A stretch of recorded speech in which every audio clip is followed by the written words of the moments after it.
We'll guide you through how to fix the Google Play Store cannot download games or apps. If you find this useful, then consider subscribing and liking the video. This can be really inconvenient as you're trying to go and download something and you're unable to.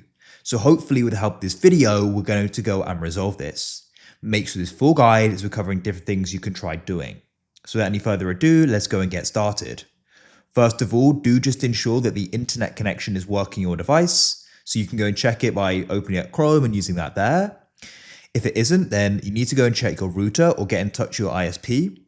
But if it is working, the next thing you want to do is come into the Play Store, come to the top right and press on your profile icon. Scroll down and find the option for settings, find about, scroll down and you can press update Play Store. Go and see if there's an update available. Mine's up to date.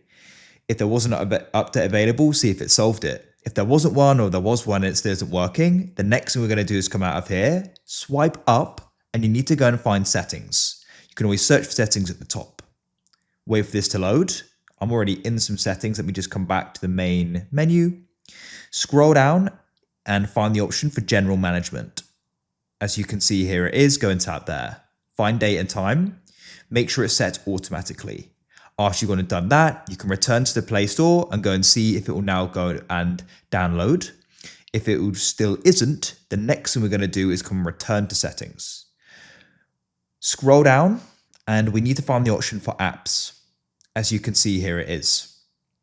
Wait for this to go and load. Now we need to go and scroll down. This is alphabetical, so come down to Google, it's the Google Play Store. As you can see, here it is. Go and tap on it. Then you want to come and scroll down and you want to find storage. What you can do is go and press clear cache and we'll go and clear data as well. We'll then press back and press back again. And you want to find Google Play Services and click there. Scroll down into storage again. And you can go and press clear cache in the bottom right, like so. Close out of your settings and you then want to come back to the Play Store. It will go and say welcome to the Play Store and you can go and press get started and you can choose what you want to go and use here. Now hopefully you're able to download games and apps. If you found this useful, then consider subscribing and liking the video.